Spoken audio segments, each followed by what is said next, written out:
नमस्कार, आप देख रहे हैं आई इंडिया और मैं हूं डॉक्टर पंकज सिंह गौर। उत्तर प्रदेश के बरेली जिले में महिलाओं की सिलसिलेवार हत्या करने वाला साइको किलर आखिरकार पुलिस के हत्थे चढ़ ही गया। बताया जाता है कि यह साइको किलर पिछले 14 महीनों में 11 महिलाओं की हत्या कर चुका है और हत्या का पैटर्न भी एक समान है। साइको किलर ने हत्याओं का गुनाह कबूल कर लिया है।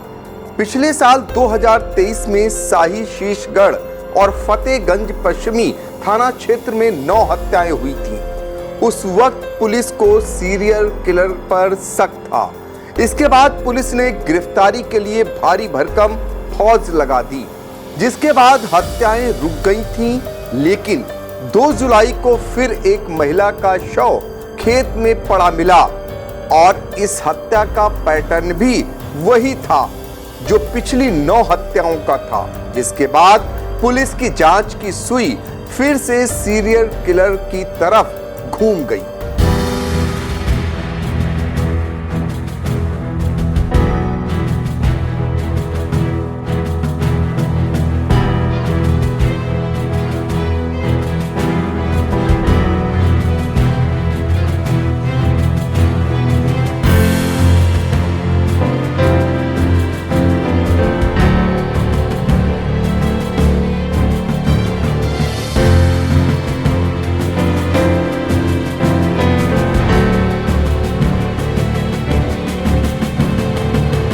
इन सभी घटनाओं में एक ही अभियुक्त शामिल था, जिसका नाम है कुलदीप पुत्र बाबूराम। पूछताछ में तथ्य प्रकाश में आए हैं कि इसके द्वारा ये 6 की 6 घटनाएं कारित की गई।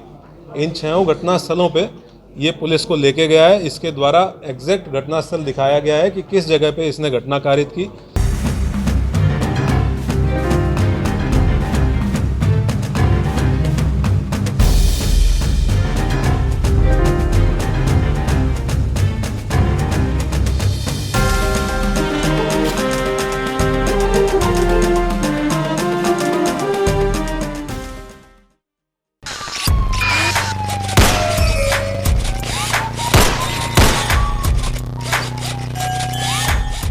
पुलिस के मुताबिक आरोपी की पहचान कुलदीप के तौर पर हुई। कुलदीप गंगवार नवाबगंज थाना क्षेत्र के गांव बाकरगंज समूहा का रहने वाला है। उसकी उम्र 40 साल के आसपास बताई जा रही है। उसने अपना गुनाह भी कबूल कर लिया है। आइए आपको बताते हैं कि इस सीरियल किलर कुलदीप को आखिर साइको किलर क्यों कहा जा रहा है। साइको किलर कुलदीप गंगवार के बारे में बताया जाता है कि उसे महिलाओं से नफरत थी। वह अकेला घूमता रहता था और अपने से ज्यादा उम्र की महिलाओं को फंसाता था। महिला से थोड़ी बहुत जान पहचान होने पर वह उनसे शारीरिक संबंध बनाने की मांग रख देता था और इनकार करने वाली महिला का उसी की साड़ी के पल्लू या दुपट्टे से गला दबाकर जान से मार देता था।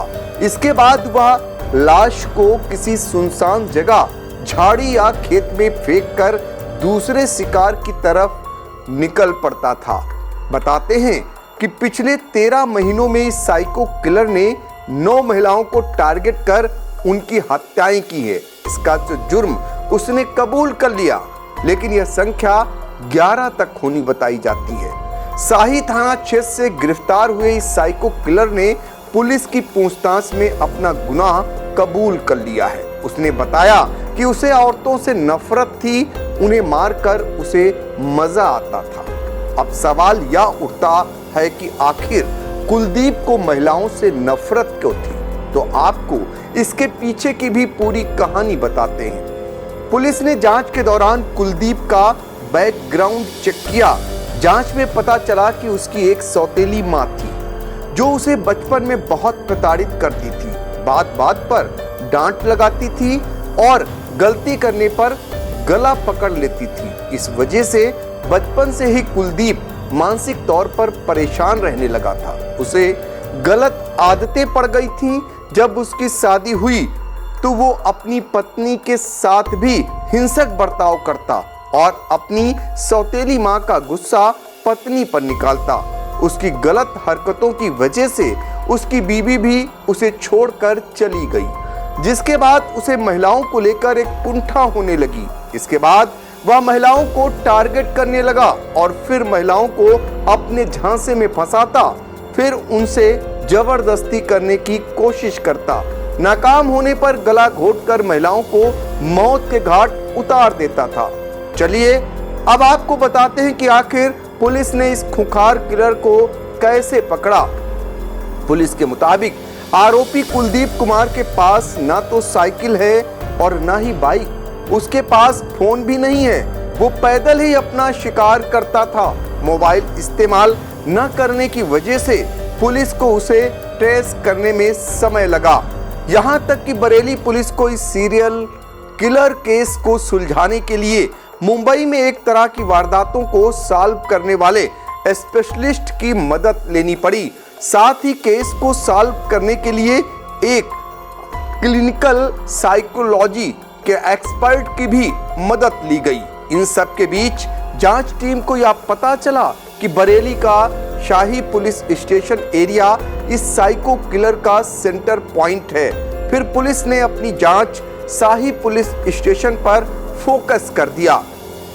पुलिस ने शक के दायरे में महिलाओं को भी रखा था, लिहाजा इस एरिया में सादी वर्दी में महिला पुलिस कर्मियों को भी तैनात कर दिया गया। इस साइको किलर को कैसे गिरफ्तार किया गया, इसे लेकर बरेली के एसएसपी अनुराग आर्य ने प्रेस कॉन्फ्रेंस में जानकारी दी।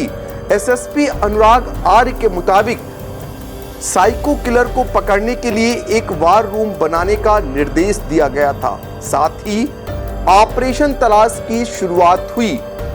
आरोपी की तलाश के लिए बरेली के सभी थानों से कुछ पुलिस वालों को चुना गया। कुल 22 टीमें बनाई गईं। इस ऑपरेशन में पुलिस ने करीब 3 महीने में लगभग 150 जगह दबिश दी। इस दौरान सर्विलांस टीम ने 1.5 लाख मोबाइल नंबरों को ट्रेस किया। आरोपी को गिरफ्तार करने के लिए पुलिस ने 3 दिन पहले संदिग्धों के 3 स्केच जारी किए थे। इनमें से एक स्केच कुलदीप का था। एक मुखबिर की सूचना पर आरोपी साइको किलर कुलदीप को अरेस्ट कर लिया गया। उसको पकड़ने के बाद पुलिस ने उसके तमाम वीडियो बनाए, यहां तक कि महिला स्टैचू के साथ घटना का रिक्रिएशन कराया। साइको किलर कुलदीप ने हूबहू वैसी ही गांठें बांधी जैसी कि वह घटना के दौरान महिलाओं की हत्या करने के लिए बांधा करता था। एसएसपी अनुराग आर्य ने इस साइको किलर कुलदीप के बारे में और जो जानकारी दी, आप उसे भी सुनिए। जैसा कि आप सभी अवगत हैं कि वर्ष 2023 और इस वर्ष जुलाई 2024 में थाना शीशगढ़ और थाना शाही अंतर्गत कुल 6 महिलाओं की हत्याओं के केसेस दर्ज थे 302 आईपीसी के अंतर्गत, जिनका अनावरण नहीं हुआ था। हम लोगों ने इसके लिए, इनके अनावरण के लिए एक टीम गठित की थी और उस टीम को एक ऑपरेशन तलाश का टारगेट दिया गया था, जिसमें हम लोगों को पकड़ना था उस व्यक्ति को या उन व्यक्तियों को जिनके द्वारा ये घटनाएं कारित की गई हैं। हम लोगों ने आज इन घटनाओं का अनावरण करते हुए अभियुक्त को गिरफ्तार किया है। इन सभी घटनाओं में एक ही अभियुक्त शामिल था, जिसका नाम है कुलदीप पुत्र बाबूराम। कुलदीप पुत्र बाबूराम गांव बाकरगंज, थाना नवाबगंज, जनपद बरेली का ये रहने वाला है। इसकी उम्र लगभग 35 वर्ष है। इससे कल शाम को 6 बजे इसको गिरफ्तार किया गया है पुलिस के द्वारा। तब से लेकर अब तक इससे पूछताछ की गई है। पूछताछ में तथ्य प्रकाश में आए हैं कि इसके द्वारा ये 6 की 6 घटनाएं कारित की गई। इन 6 घटना स्थलों पे ये पुलिस को लेके गया है। इसके द्वारा एग्जैक्ट घटनास्थल दिखाया गया है कि किस जगह पे इसने घटना कारित की। घटना कारित करने का तरीका भी इसके द्वारा बताया गया है। उन सब की हम लोगों ने वीडियोग्राफी की है, जो कि एविडेंस के रूप में विवेचना के दौरान इस्तेमाल किया जाएगा। इसका जो पारिवारिक बैकग्राउंड है वो ये पता चला है कि इसके पिताजी की 2 शादियाँ हुई थी और जो इसकी सगी माँ थी उनके साथ इसके पिताजी के द्वारा मारपीट की जाती थी। कुछ समय ऐसा था जब इसकी सगी माँ और सौतेली माँ दोनों उसी घर में रहती थी। उस दौरान इसके पिताजी के द्वारा इसकी माँ के साथ मारपीट की गई, कई बार मारपीट की गई, जिसके लिए अपनी सौतेली माँ को दोषी मानता था। उसके बाद वर्ष 2014 में इसकी शादी हुई। इसका जो हिंसक नेचर था वो अपनी पत्नी के साथ भी जारी रहा और कई बार ऐसा हुआ कि ये हिंसक हुआ और इसने अपनी पत्नी के गले को भी दबाने का प्रयास किया।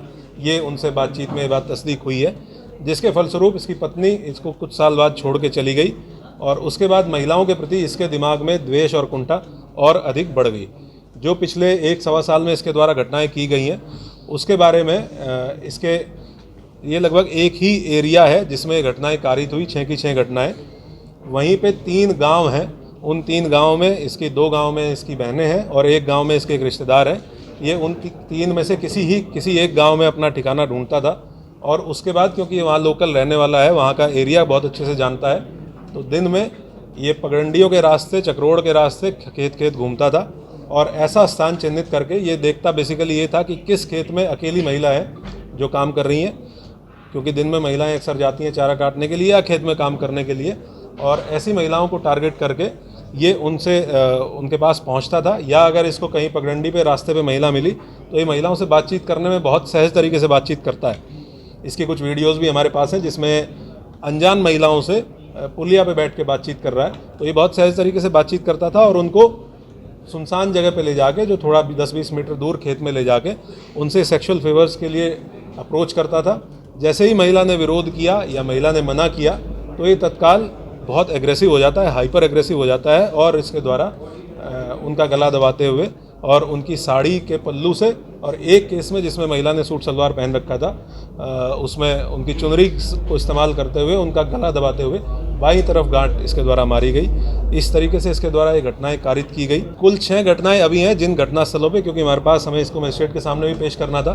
कुल 6 घटनाएं हैं जिसके बारे में हम इसको घटनास्थल पे ले जाके हमने तस्दीक कर लिया है कि ये घटना इसने कहाँ पे की, किस तरीके से की, कब की। एक और चीज़ सामने आई है कि ये हर घटनास्थल से एक ट्रॉफी के रूप में, जो कि इस तरह के अपराधियों का एक की फीचर देखा गया है, कुछ ना कुछ लेके जाता था। और उसमें 2 केसेस में जो हसिया महिला के पास थी, महिला ने जब विरोध किया तो उसी हसिया को ये लेके गया, वो दोनों बरामद कर ली गई हैं। एक केस में ये एक ब्लाउज़ का टुकड़ा और लिपस्टिक और बिंदी ये लेके गया, वो भी इसने जहाँ पे उसको ये रखता था वो बरामद कर लिया गया है। एक आधार कार्ड भी बरामद किया गया है। अभी हम लोग इससे और विस्तृत पूछताछ करेंगे। 3 और घटनाएं हैं जो सिमिलर मॉडस ऑपरेंडी के साथ हुई हैं, जिसमें पूर्व में जो वर्कआउट हो चुकी हैं, जिनमें कुछ लोग जेल गए थे, उसके बारे में इसको रिमांड पे लेके, पीसीआर पुलिस कस्टडी रिमांड पे लेके, क्योंकि जिस तरह का इसका मॉडस ऑपरेंडी है हम लोगों को बहुत विस्तृत रूप से इससे पूछताछ करने की आवश्यकता है, तो हम पीसीआर पे रिक्वेस्ट करके और तब इससे और डीपली पूछताछ की जाएगी और घटनास्थलों पे भी इसको लेके जाएंगे। जैसा कि मैंने आपको बताया कि इसकी एक जनरल छवि ये है कि ये शराबी किस्म का आदमी है और ये घूमता रहता है पूरा दिन। सुबह घर से खाना खा के निकलता है और शाम को 7-8 बजे घर वापस पहुंचता है। ज़रूरी नहीं है कि जिस रिश्तेदारी में सुबह था उसी रिश्तेदारी में शाम को पहुंच जाए, दूसरी रिश्तेदारी में शाम को पहुंच जाता है और महिलाओं के साथ बातचीत करने में और लोगों के साथ बातचीत करने में बहुत सहज है। तो इस वजह से लोगों को इसके ऊपर शक नहीं हुआ। हम लोगों ने बहुत एक्सटेंसिवली बहुत लोगों से बातचीत की, जैसे ठेले वाले हैं, ई रिक्शा वाले हैं, ऑटो वाले हैं जो उसी रूट पे चलते हैं, हमने उनसे बातचीत की कि कभी ये किसी ई रिक्शा में बैठा हो, तो जिसने भी बताया उसने बताया कि साहब पैदल घूमता था और ये खेतों के रास्ते हुए आता था, सड़क क्रॉस करके, मेन रोड पे कभी नहीं चलता था, सड़क क्रॉस करके दूसरी तरफ जाके फिर खेतों के रास्ते कहीं निकल जाता था। तो जनरली इसका नेचर लोगों के साथ व्यवहार सामान्य रूप से अच्छा था। नहीं, इसके ऊपर पूर्व का आपराधिक इतिहास इसका नहीं है। हम लोगों ने पिछले महीने जब घटना हुई 3 जुलाई को, उसके बाद अपने कैंप ऑफिस पे एक वॉर रूम तैयार किया जिसमें जितने लोगों को इन घटनाओं की जानकारी थी उनसे पूरा इनपुट लिया गया। हर आदमी का एक खुला मत लिया गया, ओपिनियन लिया गया कि आपको इस घटना के बारे में क्या लगता है। कुछ ओपिनियन कुछ आए, कुछ ओपिनियन अलग तरह के आए और हम लोगों ने उसमें अलग अलग टीमें बनाई, कुछ इंडिविजुअल घटनाओं पे काम करने के लिए, और 22 टीमें हम लोगों ने कुल लगाई थी इस संभावना पे काम करने के लिए कि ये घटना किसी एक व्यक्ति के द्वारा सारी घटनाएं कारित की गई हों। जी, हम लोगों ने इसको गूगल अर्थ का यूज़ करते हुए, मैप्स का यूज़ करते हुए पूरी घटनाओं की प्लॉटिंग की। घर में या किसी बिल्डिंग में घटनाएं नहीं हुई है, खेत में घटनाएं हुई है या खेत के नज़दीक सुनसान एरिया में घटनाएं हुई है। नंबर 2, सभी 45 से 65 के एज ग्रुप की महिलाएं थी। नंबर 3, जिस तरीके से मारा गया है वो कॉमन था। पोस्टमार्टम रिपोर्ट का जब हम लोगों ने अध्ययन किया तो कुछ छोटी छोटी चीज़ें कॉमन आई, जिससे हम लोगों को आइडिया लगा कि ये इनमें एक तारतम्य है घटनाओं में और हम इस संभावना पे काम कर सकते हैं कि ये घटना किसी एक व्यक्ति के द्वारा कारित की लगातार की गई है। तो he is a serial killer for sure. और जो हम लोगों ने अलग अलग टीमें 22 टीमें लगाई थी, उसके साथ साथ इसको एक ऑपरेशन तलाश का नाम दिया था। एक वॉर रूम तैयार किया गया, उसमें पूरा डेटा फीड किया गया, बहुत सारे चार्ट्स तैयार किए गए, इसमें पोस्टमार्टम रिपोर्टों का डिटेल में अध्ययन किया गया। एसपी साउथ, एसपी नॉर्थ साहब के द्वारा फॉरेंसिक जो एक्सपर्ट्स हैं उनसे भी बहुत सलाहें ली गई, उनके द्वारा जो इनपुट दिए गए, कुछ क्लिनिकल जो साइकोलॉजिस्ट होते हैं उनसे बातचीत की गई, उनके द्वारा काफ़ी इनपुट्स दिए गए। और सीसीटीवी कैमरा, लगभग 1500 सीसीटीवी कैमरा की फुटेज हम लोगों ने देखी। 600 सीसीटीवी कैमरा नए इंस्टॉल किए गए इस एरिया में, सादे कपड़ों में और पुलिस की वर्दी में पुलिस कर्मियों को बैरियर ड्यूटीज़ में लगाया गया, डिकॉय के रूप में लगाया गया। बहुत से हिडन कैमरा जो दिखते नहीं है, ऐसे कैमराओं का इस्तेमाल सादे कपड़ों में पुलिसकर्मियों को देके किया गया, जिससे हम लोगों को बहुत इंपॉर्टेंट क्लिंचिंग एविडेंस भी प्राप्त हुआ है। तो ये सारे प्रयास इस दौरान किए गए हैं और उसका कल्मिनेशन है। मैं 4 आरक्षियों का नाम लेना चाहूँगा जिनके द्वारा इस पूरी घटना में सबसे अहम महत्वपूर्ण रोल प्ले किया गया। आरक्षी सरफराज जो थाना शाही पे तैनात है, आरक्षी शेखर वर्मा ये भी थाना शाही पे तैनात है, आरक्षी उत्तम थाना शाही और आरक्षी अमित थाना शाही। तो हम लोगों की जो कांस्टेबलरी है, जो हमारे आरक्षी हैं, ये हमारी पुलिसिंग की रीढ़ की हड्डी हैं और इन 4 पुलिसकर्मियों आरक्षियों द्वारा बहुत ही अत्यंत मेहनत करते हुए, जो भी इनके पास इनपुट्स थे उनका इस्तेमाल करते हुए, लोकल इनके पास जो मुखबिरी थी उसका इस्तेमाल करते हुए इस पूरी घटना के अनावरण में ऐतिहासिक रोल इनके द्वारा प्ले किया गया। इसके लिए मेरे जो 25,000 रुपये का पुरस्कार मैं इनके लिए मैंने अनाउंस किया है और मैं मुख्यालय के लिए भी इसमें इनके लिए एक रिक्वेस्ट लेटर भेजूंगा कि इनको पुरस्कृत किया जाए। पूछताछ में बात प्रकाश में आई है, प्रयास इसने सब में किया है। प्रयास के बाद नेचुरल सी बात है कि कोई अनजान व्यक्ति है, महिला विरोध करेगी और जैसे ही महिला विरोध करती है तो तुरंत इसका जो एग्रेसिवनेस है वो बाहर आ जाता है कि मुझे किस तरीके से मना कर दिया गया किसी चीज़ के लिए। ये किसी भी चीज़ के लिए इसको अगर मना कर दिया जाता है तो ये एग्रेसिव हो जाता है और उसी एग्रेसिवनेस में फिर ये घटनाएं इसके द्वारा कारित की गई। जी, जितनी घटनाएं जिसमें मोडस ऑपरेंडी सेम है वो हमारी अंडर इन्वेस्टिगेशन है, ये भी अंडर इन्वेस्टिगेशन है। हम लोग क्योंकि इसमें बहुत लोगों ने काम किया है तो एक टीम गठित करके इन सारी घटनाओं का एक टीम से इन्वेस्टिगेशन कराएंगे और इसको पीसीआर लेके उन घटना स्थलों पे भी ले जाएंगे कि अगर ये तस्दीक करता है कि उन घटना स्थलों पे ये था तो हम पूरे एविडेंसेस कलेक्ट करके उन घटना के बारे में भी इससे जरूर छानबीन करेंगे। जेल गए हैं वो मैं आपको इन्वेस्टिगेशन के दौरान आपको जैसा जैसा होता रहेगा मैं आपको अपडेट करता रहूँगा, लेकिन ये मैं आपको अश्योर कर रहा हूँ कि हम लोग इन्वेस्टिगेट कराएंगे। ये पिछले साल जून 2023 की घटना है जिसमें जो मैंने आपको भी डिटेल में दिखाया, वो घटना भी इसी तरीके से महिला की इसके द्वारा लगभग 55 साल की महिला की हत्या की गई थी। 2 मिनट में आपको प्रयासों के बारे में बताना चाहूँगा क्योंकि ये घटनाएं पिछले 1 साल 2 महीने से लगभग घटनाएं हुई हैं। पिछले 1 साल से पुलिस के अधिकारियों, कर्मचारियों, सभी पुलिसकर्मियों के द्वारा बहुत मेहनत से काम किया गया। तो आपने साइको किलर के बारे में एसपी अनुराग आर्य को सुना, लेकिन इस पूरी वारदात के बाद बरेली में जो दहशत का माहौल था वो फिलहाल उस पर विराम लगा है। पूरी ये जो वारदात हुई और पुलिस को जो कामयाबी मिली, इसके बाद वो साइको किलर पुलिस के हत्थे चढ़ा।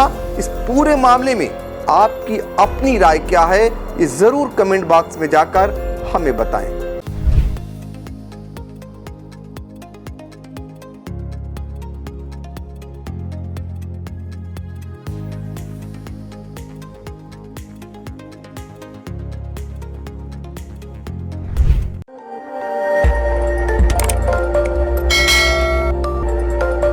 खबर आपकी, नजर हमारी। देखते रहिए आई इंडिया।